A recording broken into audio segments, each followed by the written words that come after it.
Before God, I'm exceeding weary. Must come to that. I thought weariness does not have attached to one of so high blood. Oh, faith it does me, though it discolours the complexion of my greatness to acknowledge it. Doth it not show vilely in me to desire small beer?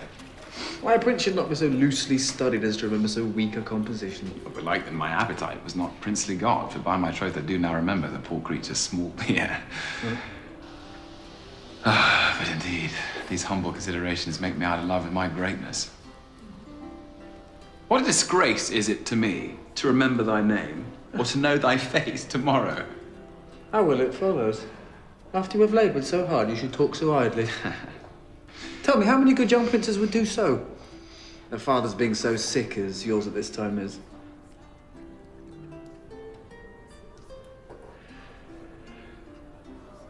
Shall I tell thee one thing, Point? Yes, faith. Let it be an excellent good thing. It shall serve among wits of no higher breeding than thine. Go to. I stand the push of your one thing that you will tell. Marry, I tell thee, it is not meet that I should be sad now my father is sick. Albeit I could tell thee, as to one, it pleases me, for fault of a better, to call my friend. I could be sad, and sad indeed too. Very hardly upon such a subject. I tell thee, my heart bleeds inwardly that my father is so sick.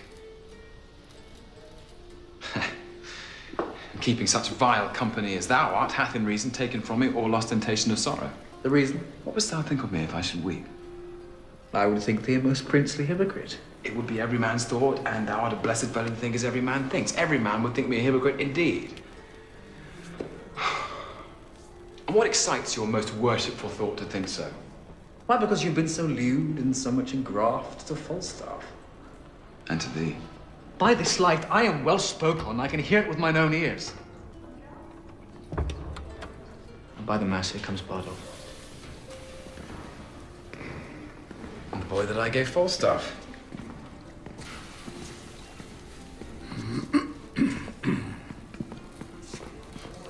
God save your grace.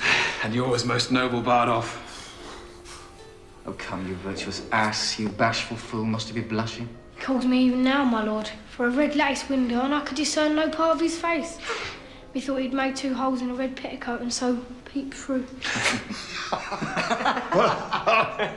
Away, you horse and upright rabbit, away.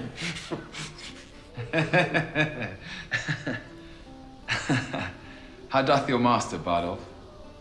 Well, my lord, he heard of your grace's coming to town. There's a letter for you.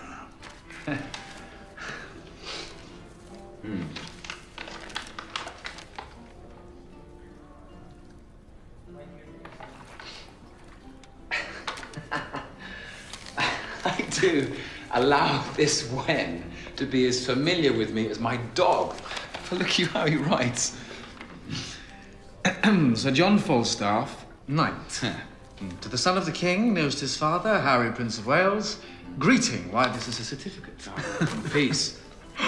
I will imitate the honourable Romans in brevity. Be not too familiar with poems.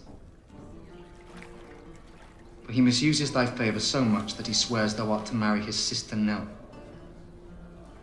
Repent at idle times as thou mayest, and so farewell. My lord, I'll steep this letter in sack and make him eat it. Must I marry your sister? God send the wench no worse fortune, but I never said so.